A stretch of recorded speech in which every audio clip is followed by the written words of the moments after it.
This If it's, conference will now be recorded. that's an operation up there. This conference will now be recorded.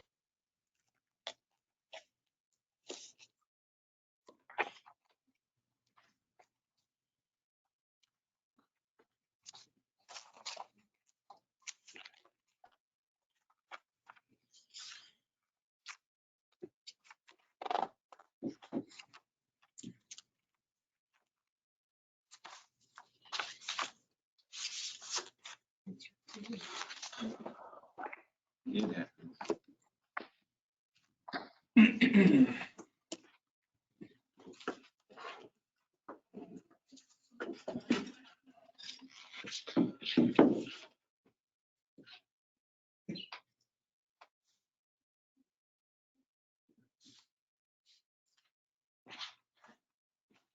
And it's 6:30. Call the meeting to order. We have a quorum present. Meeting is posted in town, posted in the village. We have the minutes of March 24th. No, it's April 25th. Oops.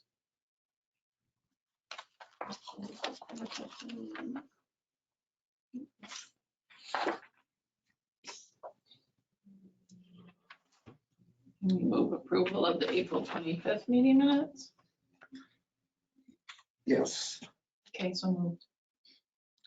Second by Melissa, second by Anders to approve the April 25th minutes as presented. Any discussion? Hearing none, all in favor signify by saying aye. Aye. Opposing? Abstentions? Motion carried. Any public appearances? No? Chief's report. Okay, we've had 100 calls for service so far in 2022. Of that consists of 37 for the village, 30 in the town, 21 for mutual aid, and 12 for Pleasant Springs. Currently sitting at 38 members, which is 8 officers, 1 driver, 25 firefighters, and 4 probationary members. We did break down times for structure fires because that was one of the metrics that you guys were looking for us to report on.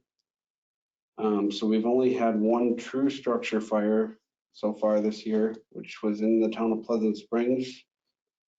Our response time was 11 minutes and 59 seconds, which the requirement for the town of Pleasant Springs would be 14 minutes. So we're at 100% compliance for structure fire time response right now.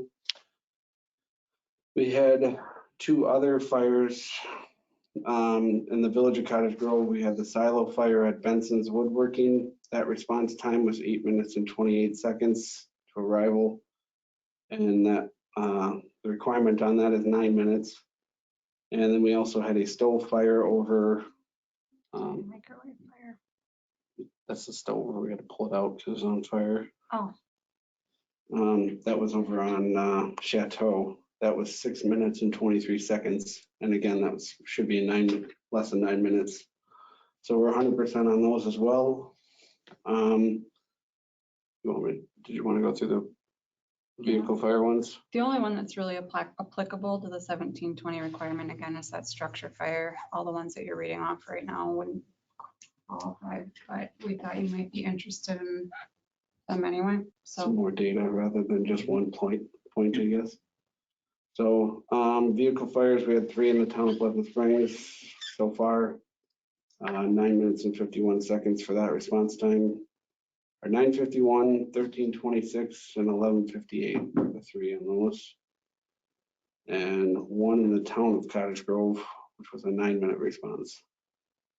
And then 1 brush/field fire, which was the town of Cottage Grove for 13 minutes and 50 seconds.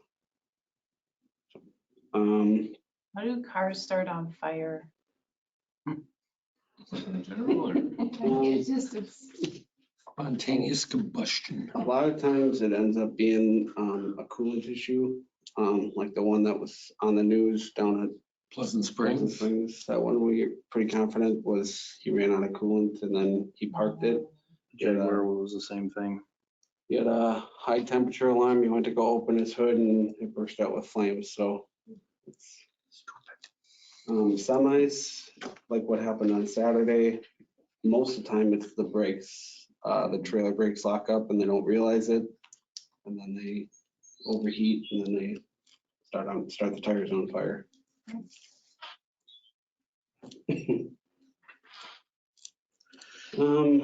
Let's see, anything else?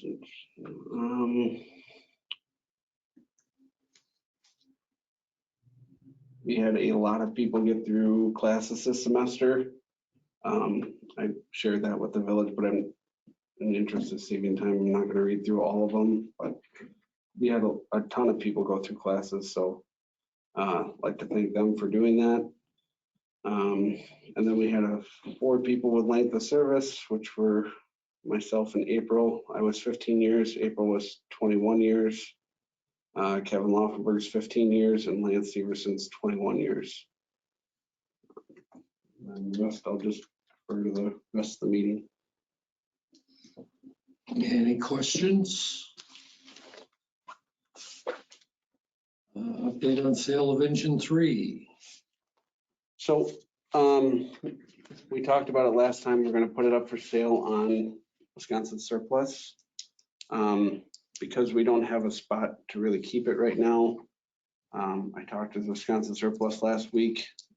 What they'll do is they charge us $55. We take it out there. They do a safety inspection on it and they'll keep it in their yard. And they'll take all the pictures, they'll do all the postings and they'll do all the showings on it and they'll sell the truck for us. So. For that $55? Yeah. So we were Cut gonna, of it or anything? what's that? You don't get a cut or anything, just 55? I think the buyer has to pay a percentage based on the sale price, but they don't charge us anything for selling it. No. It was gonna go there today, but I'm still waiting for the certificate of origin, which is on file here at the town. So, maybe tomorrow, early this week, try and get it up there so we can get it out of the parking lot here. Where is that? Where's Wisconsin Surplus located? Mount Horeb.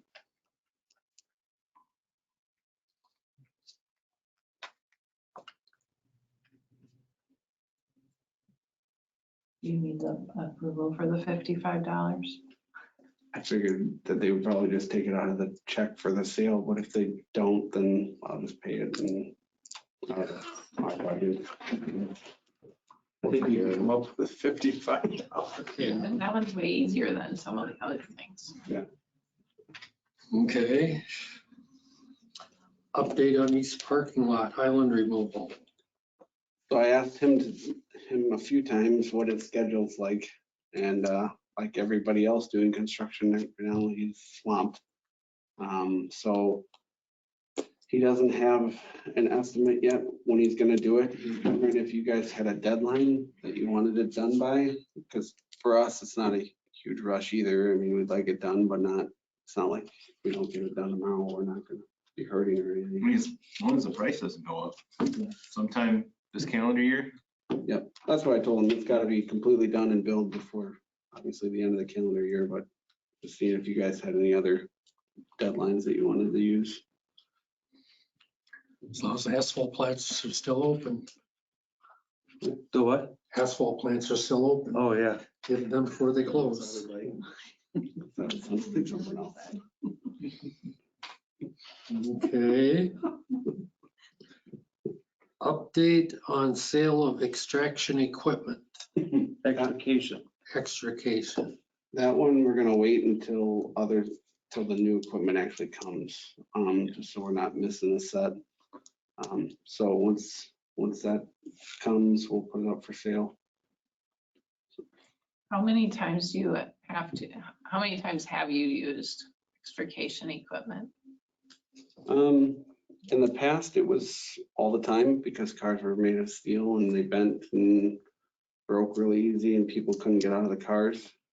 Now it's becoming a little bit more rare because cars are so, everything's made of plastic, so it bounces back and see a car that's completely mangled and then you're like, where's the driver? And it's like, it's that guy standing over there. Who's driving? So it's a little bit more rare, maybe a few times a year. You know, But when you need it, you need it. correct. Like, yeah. Yep. I think last year we used it 4 times. Mhm. I think like 4 times last year. Yeah. Yeah, we do use it. We are having an increase in car accidents and car fires, and that's just a nationwide increase right now. We're seeing more of those for calls. So like you said, when you need them, you need them. And what you did here is we as an association have chosen to go with the battery powered. So we're really excited about that just because of the benefit that allows us to operate more safely, more quickly, more efficiently, and we can get in there, do the extrication quicker and get off the highway ourselves. So, so we're really excited about being able to update our own equipment for ourselves and for our community and for the people we're responding for. So it's pretty exciting for us.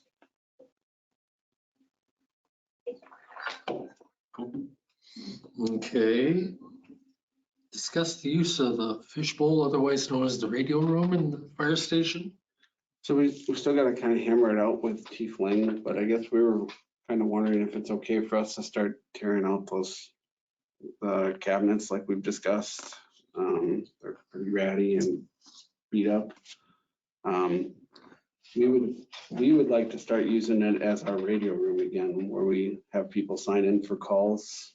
A few years ago, we moved out to the apparatus bay, and I mean, that's fine, but like when it's really hot out or really cold out, the apparatus bay isn't the most comfortable spot to be standing, for that, but and we have radio equipment in there still. It's just, we'd like to get rid of the clutter of that sign-in table we have too. When you walk in the door, there's that big workbench. That's where our sign-in stuff. So we would move that to the radio room and get rid of that table altogether. So I guess we're just wondering if it's okay to start working on that, or. I guess the sooner it's out, the sooner we could look at replacing those heating elements in there. Mhm. Fine by me. And did you say you were going to use it for? It used to be our radio room, so we have like one of our mobile radios is set up there, one of the more powerful ones. So people would listen to the call. The people that don't make the truck, they can still come down, they sign in, they listen to the call to see if there's any more resources, like, so it's a spot for them to sit. Maybe there's actually some chairs in there, so they can sit down if they wanted to, and kind of be more comfortable, I guess, while they're waiting around for see if they need any extra additional units. Great. So I guess when you take those out, when that's done, then we need to get some prices on fixing those heating elements.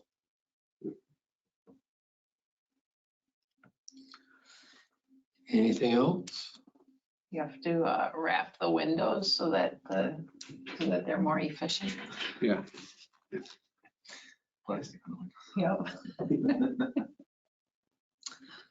All right, moving to discuss mutual aid partnerships. This one's kind of more of an information thing. We're just, as you can see, we're getting a lot more mutual aid calls. It was pretty high this year. To explain that, Stoughton has had some issues with their apparatus. They sent their aerial truck to Pierce last year to have every single hydraulic line and valve replaced on it. They just did a complete overhaul in the hydraulic system so they could extend the life of the truck.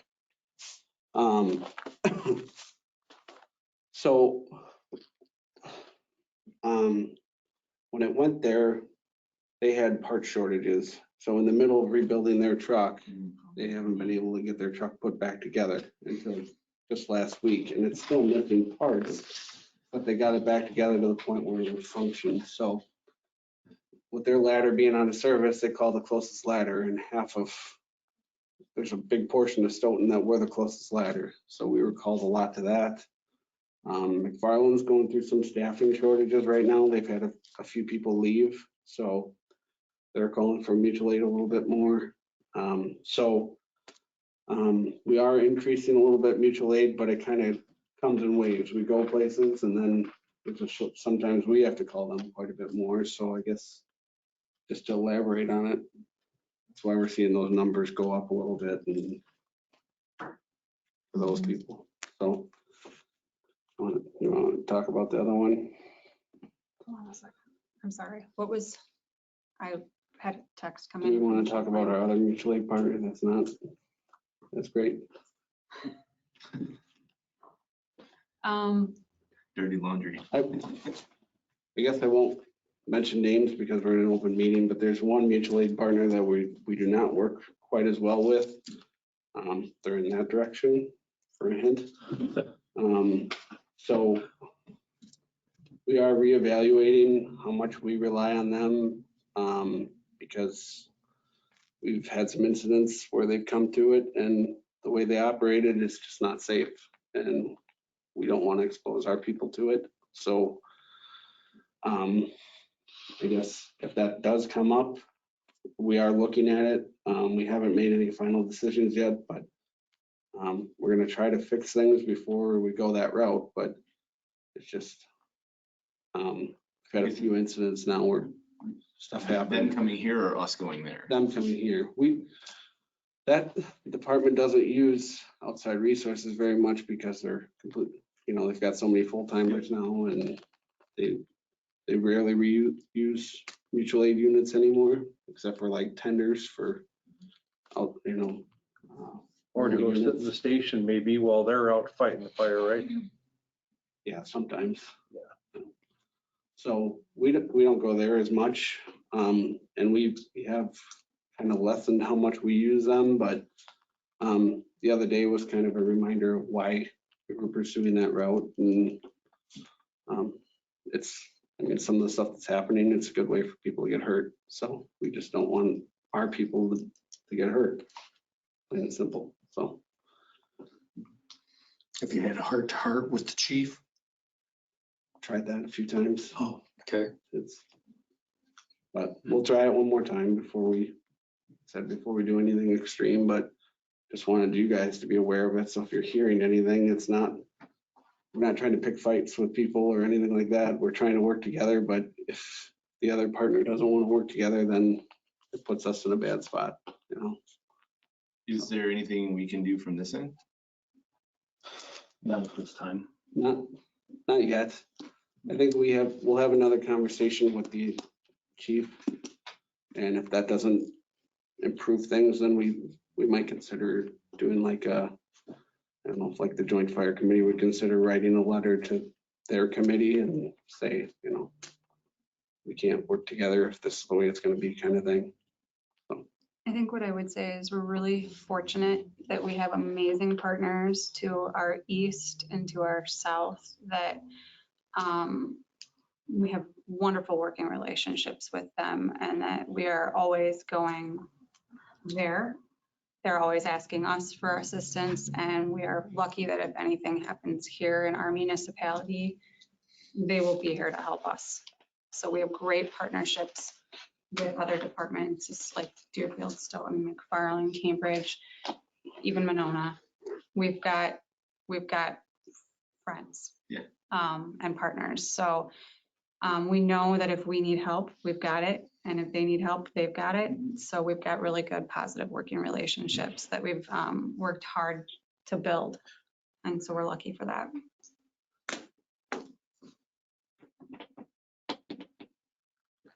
Okay. Okay. Review PAA recommendation item 3.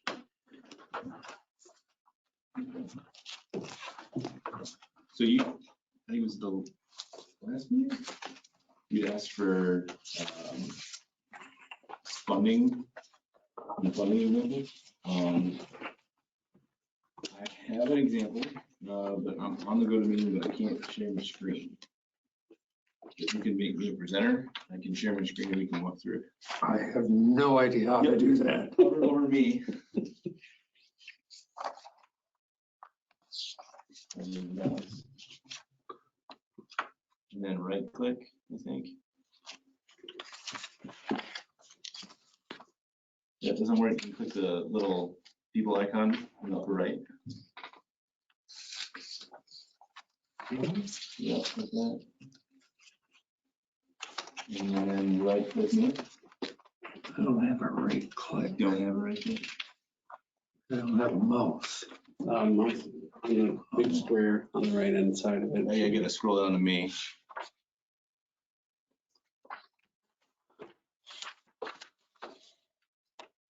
Right click. There you go. And then make presenter. I can't see it. How far down? One more. There. Click it hard. The left click. Left click. Yes. Oh, that's a lot of work. But I wouldn't know how to do that. Never had to do it before. Hey, Sam, an IT guy in the room. So now you can't say that. Next time you'll be like, oh, I know how to do this. Hold on 1 second. Be right back. Security stuff. Hold on. It's coming back.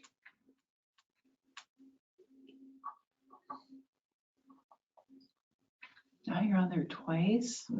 Gee. I'll make it a third time. Don't worry. Come on. Can you do it one more time? Do what? You gotta do it for the other David Peterson now. There's too many David Petersons Yeah, you here. gotta go to the second Being one. blown. Because I had to leave the meeting and come back in. Ooh, go down. Oh, now we moved on you. Second Keep going one. down. The non-highlighted one. Next one down. Right there. Now right click it. Now make me a presenter. No, one more. There you Right there. go. Left click. Yes. And then hit yes. Left click again. There you go. There we go. Sweet. Okay, here we go.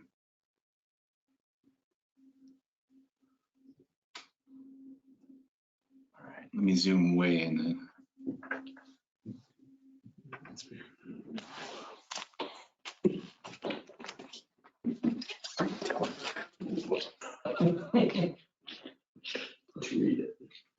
Okay. So at the very top, you can see equalized value. So just to kind of give you an example, in the study, if I can scroll down here. So Matt actually put this together.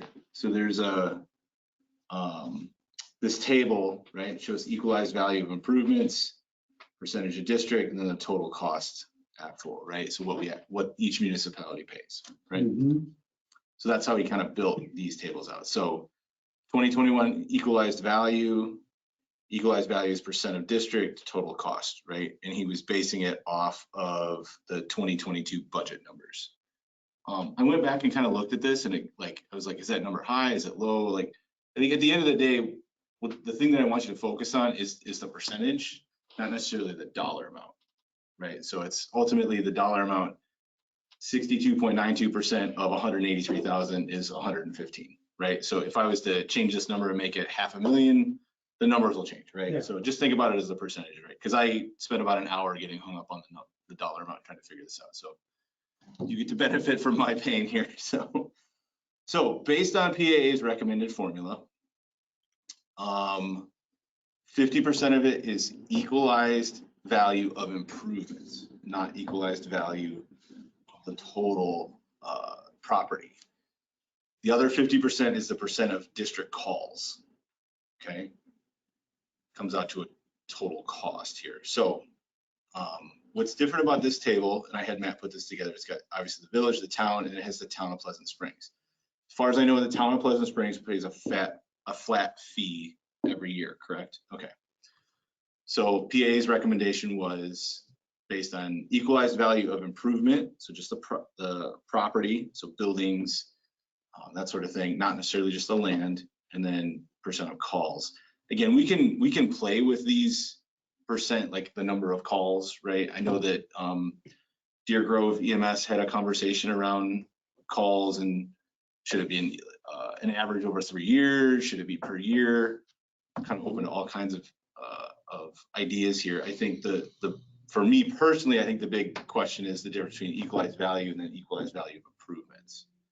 And I did, again, I can send this to you, but in the study, they talk about on page 36, the reason why they recommend equalized property improvement rather than just equalized value.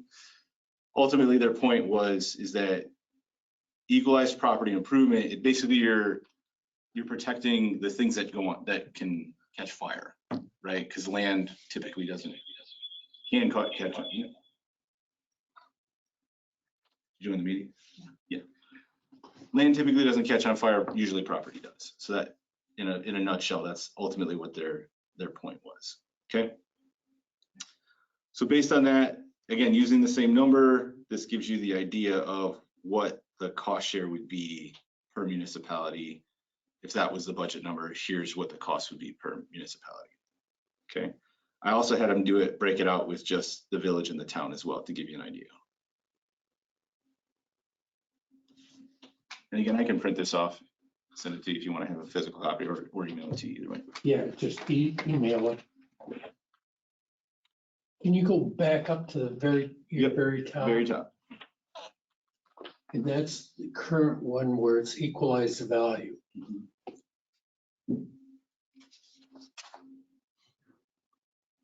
So, just one thing I noticed on here is that currently Pleasant Springs doesn't pay any cost to our operating budget at all.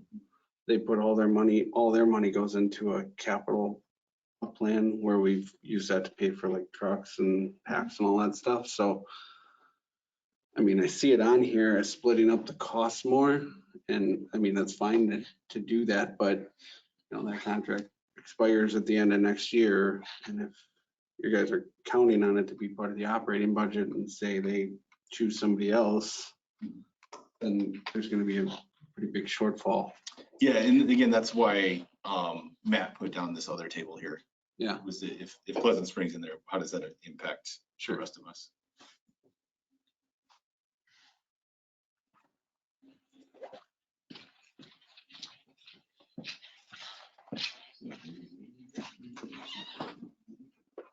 So what's the difference between equalized value and equalized value improvements?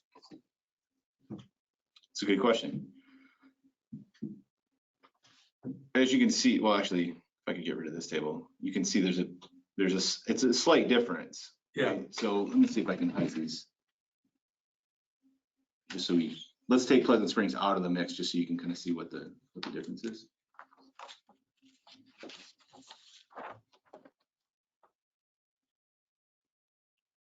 There you go.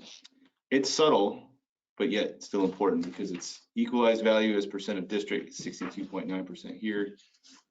It actually goes up as equalized value of improvement because there's more property, right? And more buildings, right, to catch on fire. Right. The way it was explained to me when I talked to the folks at PA is that ultimately the costs are based on the property that typically would catch fire rather than all property. Okay, so I think of it in terms of insurance, right? Like ultimately, do I insure the land that my house sits on, or do I just insure the house? Ultimately, you're insuring just the house, right? That's how I looked at it. That's what equalized value is property. It's all property. Buildings. The building and the land. So these were pulled from the Department of Revenue. The key difference is that it doesn't include the land. The land that building sits on. I know we have brush fires, right? But again, typically, and again, this is kind of where I need to lean on you guys, right? Like if I have a wildfire, like if I have 4 acres and they catch on fire, ultimately it depends on what caught on fire as to what it does to the value of that land, right? If it's scrub brush, if there's nothing growing on it, there's no real loss of value, right? If there's corn or soybeans and those catch on fire, obviously I lose value, but that's what I have crop insurance for, right? So ultimately the point here was, and again, I can kind of reference this document, right, is, where is it right here? Farther out.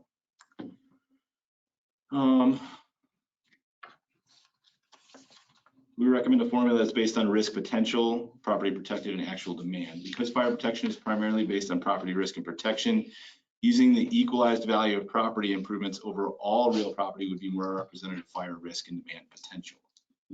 Particularly true in the district consists of a large rural area with fields and natural areas that are underdeveloped and represent low to no real fire risk. Value is not always the best indicator of risk, as we can see with call volume in the village, which has a greater valuation in a larger number of properties, but does not proportionately have a larger demand for service. From the standpoint of building fires, both municipalities have very close demand history. The village has more structures and a greater population, but the buildings are all relatively new. They're also built with newer code requirements, lessening the likelihood of and severity of fire. Fire departments respond to more than just fire alarms or incidents involving structure fires. They include responses to a variety of hazards, building alarms, road incidents, including vehicle fires and accidents. In this area, the town has a greater demand than the village. Does that figure come out on August 15th along with equalized value at the same time? I'd have to ask Matt. I don't know how the department, honestly, Department of Revenue is a big black box to me. Like how this is generated or where it comes from, or. I know August 15th is the date that they always sent equalized value to us. But I don't know if they break it out to get rid of that land value. I couldn't tell you. We can find out. I guess that would be the question. Do they do that, or is that something we have to figure My out? understanding was that the Department of Revenue gave him these figures, but we could validate with him. Okay. But I think the other thing too, and I've had some residents ask me about this, right? Like ultimately, the way we pay for the fire services is, again, it's typically been through equalized value. It's not based on calls for service. And there's been a lot of questions that I can't answer, right? Is, well, why don't we pay for what we use as a municipality? And I said, well, typically the numbers have been fairly close year over year. There's not stark differences, right? However, as the village continues to grow, I would say in the next 10, 15, 20 years, that may or may not change. If I was a betting man, I'd say that's probably going to change over time. More people equals probably more calls for service, right? Right. So even here, it's, as you see, right, if with Pleasant Springs out of the mix, right, it's 54 to 46. So the scales are starting to tip towards the village. And I think that's where the idea of equity comes into play, right? Because like over time, the village is going to be much, much larger than the town. And so adding this in is maybe today isn't that a big of a deal, but in 10, 15 years, that becomes a bigger deal, right? And so you're just, from the town's perspective, you're investing for the future, right? In that if we're 70% of the calls, right, that's more equitable for you, right? Because now we're paying for what we use, right? And then on top of it, with things like the Amazon project or as all these other projects come on board, right, the equalized value of improvements, again, it's more equitable for both municipalities.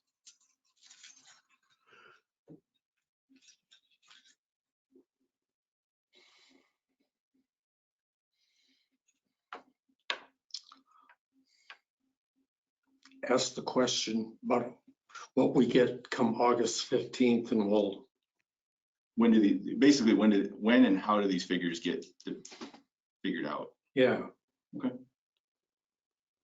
Yeah, no, Matt's not on. I mean, I always knew August 15th revenue gave us that equalized value. I don't know how we get to the improvements. If that's something they provide, or do we have to figure that out? Yeah, I think last time I talked to Matt, Respective, it's all, assessors would have that. that, again, I don't know. I'm caught flat-footed here. I don't know how that's generated. It's all Matt and the director of finance calculated it, and it was all from the Department of Revenue.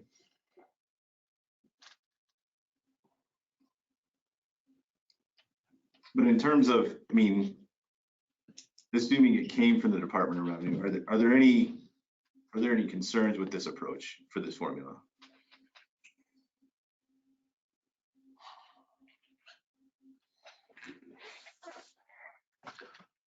Well, even with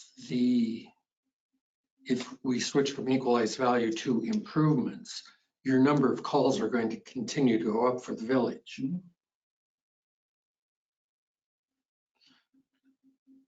So are you really going to see much difference in the long run? Longer term, yeah, you will. Right, the scale will tip towards the village just because You'll again, pay more. you'll pay more, yeah. To me, it's all about equity. This is, granted, it's a 50-50, so it's a formula that's a little bit harder to explain. But again, it's all about equity, right? So if there's a year where we don't, you know, if the scales tip in the other direction, right? I mean, and you guys can. Well, you go back to the 70s, the town always paid more. Yeah. Up until, sometime here in the 2000s, Sure. when you had your boom, so. I mean, to me, and again, I'm just going off what PAA recommended, is that it's about equity for both municipalities, right? We don't necessarily have to benefit the village or just the town, right? Like, I just think that being able to say that a percentage of it is based on district calls, to me, that's so easy to defend, right? To a resident, it's like you pay for what you use. It's 50% of it's based on equalized value improvements, and the other 50% is based on calls, right? I mean, that's easy for all of us to explain to people, right? Mhm. When it's based on equalized value, it's because there's no call, like the amount of service that you call for, it's not taken into account, right? So it's just, it's based on the fact that the village has more buildings and there's more people and there's more stuff, right? So we just pay a bigger chunk. That, for a lot of folks, at least in the village that have talked to me, like adding in a component of pay for what you use is super palatable for people.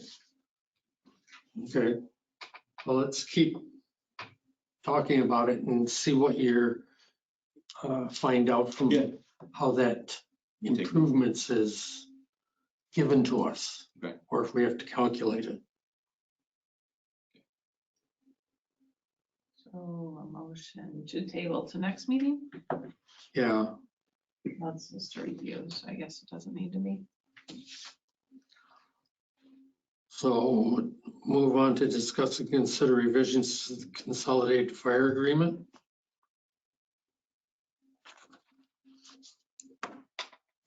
Yep, so that's based on the advice of the administrator and legal counsel, was to really, agenda item 11 was 12. Okay. No action. No action. Election of officers. Chair and a secretary. I nominate Chris Hampton as secretary. I'll second that. You jumped the gun there. That's 2 meetings in one night where both of you. It's not our first rodeo, right? No. 96, I've been here since 96 in this room, so yeah, it's been a couple of years. I graduated in 95. Oh, my word. I won't tell you how old I was in 96. I hope it was from college. No. Oh. Oh, okay. All right, all those in favor signify by saying aye. Aye. Opposed, same sign, motion carried.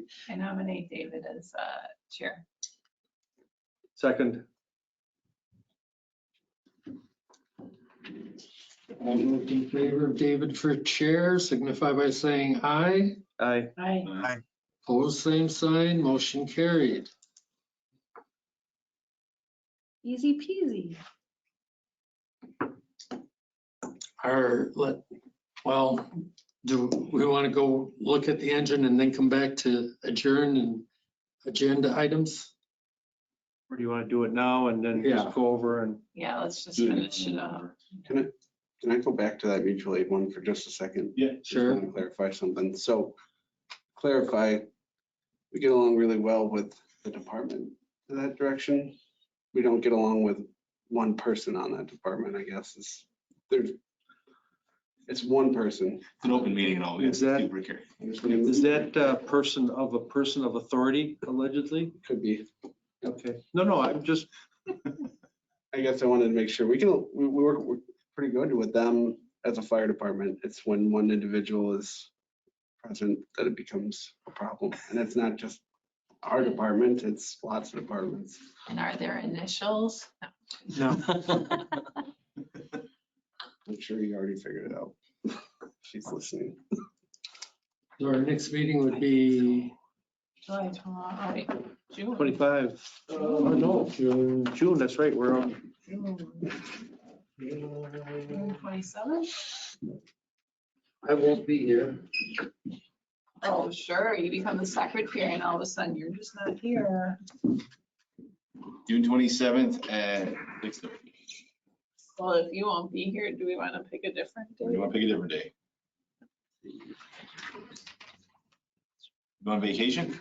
Yes, Where you headed? Colorado. I like it. Are you going the whole week?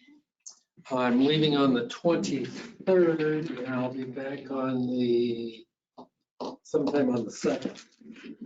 We need to have one in June though. I mean, if we're waiting on Rec 3 for August. We have a meeting July 25th. I did want to get through. 21st would be the. Yeah, I was gonna say is how about the fourth Tuesday, which would be the 21st, prior to him leaving?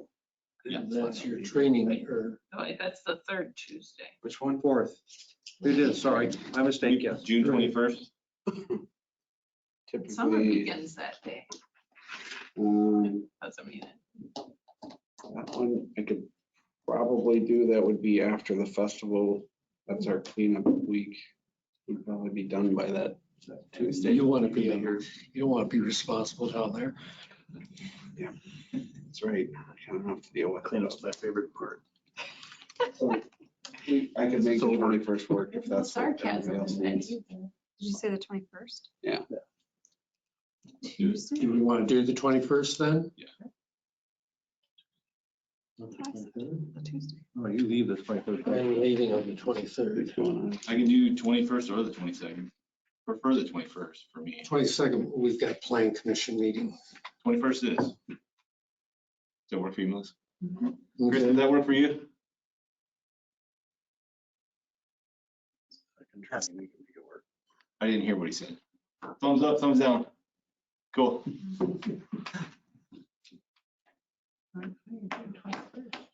Okay. And then agenda items would be discuss and consider PA recommendation item 3.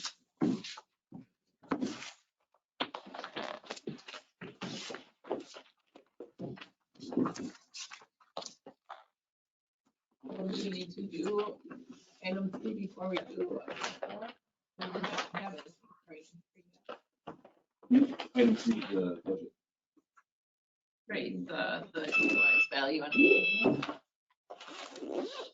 that we just discussed, We had to table it though, so. right, but we won't have that information. Yeah, we will. Just have to ask me.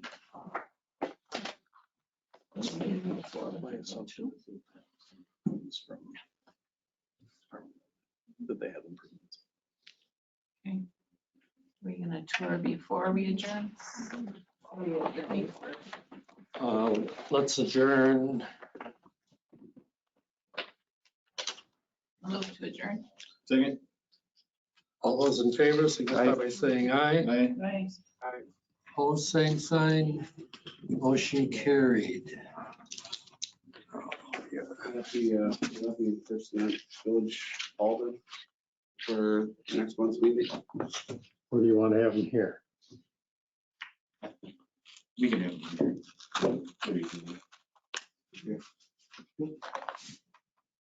Yeah, we don't. I don't know if there are other meetings that night. Just easy enough here.